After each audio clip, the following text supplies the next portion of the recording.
नमस्कार दोस्तों, मैं आचार्य वसुधा आप सभी का हार्दिक अभिनंदन करती हूँ आपके अपने YouTube चैनल पर।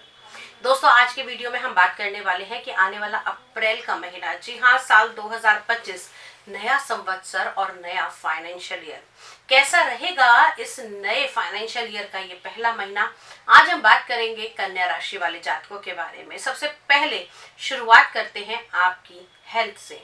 कन्या राशि की अगर मैं बात करूं तो आपके लगन के स्वामी और साथ ही साथ आपके छठे भाव रोग ऋण और शत्रु के स्वामी अभी विराजमान है सप्तम भाव में, जिसे हम मारक भाव भी बोलते हैं।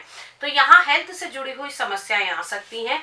लग्नेश नीच होने के कारण वेन से जुड़ी हुई परेशानियां, स्किन एलर्जी, खास तौर से यूरिन के बीच में इंफेक्शन होना, यूटीआई की प्रॉब्लम, इस प्रकार की चीजों से आपको बचकर रहना होगा।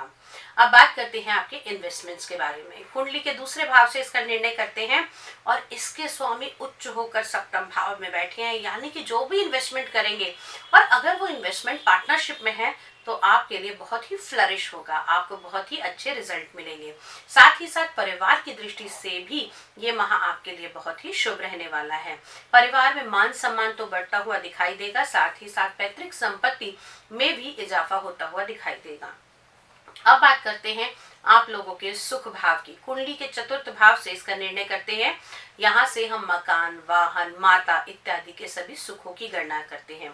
और चतुर्थ भाव के स्वामी देवगुरु बृहस्पति गज केसरी योग के साथ में विराजमान है आपके भाग्य के भाव में। आपके लिए बहुत ही अच्छे रिजल्ट लेकर आएंगे। नया अगर कुछ भी खरीदने की कोशिश कर रहे थे तो वो कोशिश अब सार्थक होती दिखाई देगी।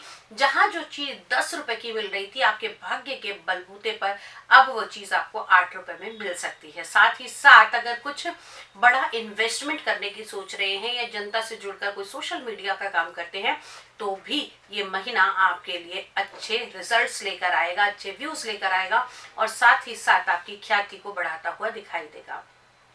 अब बात करते हैं आपके प्रेम संबंधों के बारे में। कुंडली के पंचम भाव से इसका निर्णय किया जाता है और पंचम भाव के स्वामी अपने से तीसरे में, जी हाँ, सप्तम भाव में गोचर कर रहे हैं। तो थोड़ी सी परेशानी आएंगी क्योंकि यहाँ पर शनि देव ने राशि परिवर्तन किया है और साथ में आए हैं राहु के, नीच के बुध के, सूर्य के साथ में। तो बड़ी उथल पुथल होने वाली है प्रेम संबंधों में। परिवार वालों का बहुत ज्यादा इस समय आपके बीच में हस्तक्षेप रहेगा। हो सकता है कि परिवार वाले आपके रिलेशनशिप को लेकर उसके लिए नामानी भी कर दें और साथ ही साथ इस समय आपके रिलेशनशिप को लेकर कहीं ना कहीं कुछ कलह कलेश का सामना भी करना पड़ सकता है।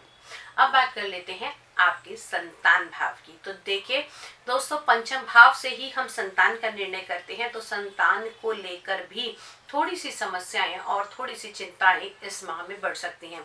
लेकिन हाँ, अगर वही संतान के विवाह की बात कर रहे हैं तो चीजों को थोड़ा सा रोक दीजिएगा क्योंकि विवाह के लिए ये समय अभी शुभ नहीं है। अब बात कर लेते हैं आपके दाम्पत्य जीवन के बारे में। जी हाँ, जिससे हम पार्टनरशिप और आपकी वैवाहिक जीवन को देखते हैं। कुंडली का सप्तम भाव ये निर्णय करता है और सप्तम भाव में साल में सिर्फ एक बार बन रहा है ये ग्रह गोचर। जी हाँ, एक साथ सप्तम भाव में 5-5 ग्रह करने वाले हैं गोचर। सूर्य, नीच का बुध, उच्च का शुक्र, शनि और साथ में राहु। जीवन बिल्कुल इस समय उथल पुथल होगा। पार्टनरशिप के बीच में आपको समझ ही नहीं आएगा कि क्या निर्णय लेने हैं।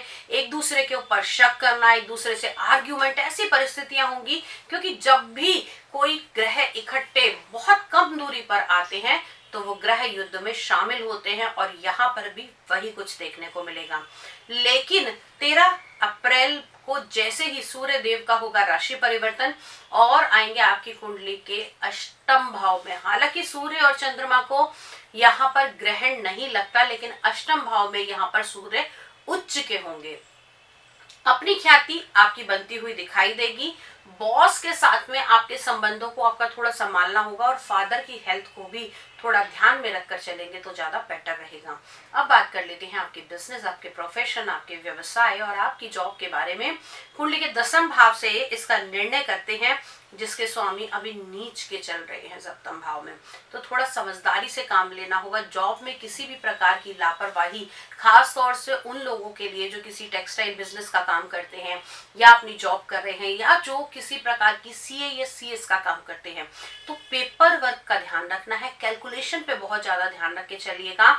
और साथ ही साथ जो लोग किसी भी प्रकार की कैश की डीलिंग में काम करते हैं, उन लोगों के लिए इस महीने में बहुत ज्यादा सावधानी बरतने की आवश्यकता है। ये माह पूरा जो सबसे ज्यादा आप लोगों के चुनौतियों भरा हो सकता है वो रहेगा आपकी हेल्थ को लेकर और साथ ही साथ आपकी जॉब को लेकर।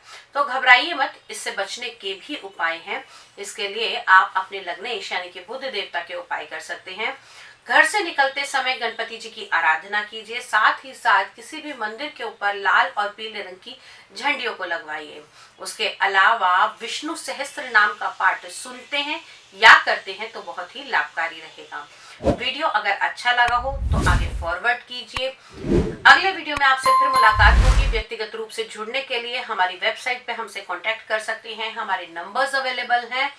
अगर आप ज्योतिष, एस्ट्रोलॉजी, टैरो कार्ड रीडिंग या फिर न्यूमरोलॉजी या तंत्र हीलिंग सीखना चाहते हैं तो हमसे जुड़ सकते हैं। जय मां भगवती।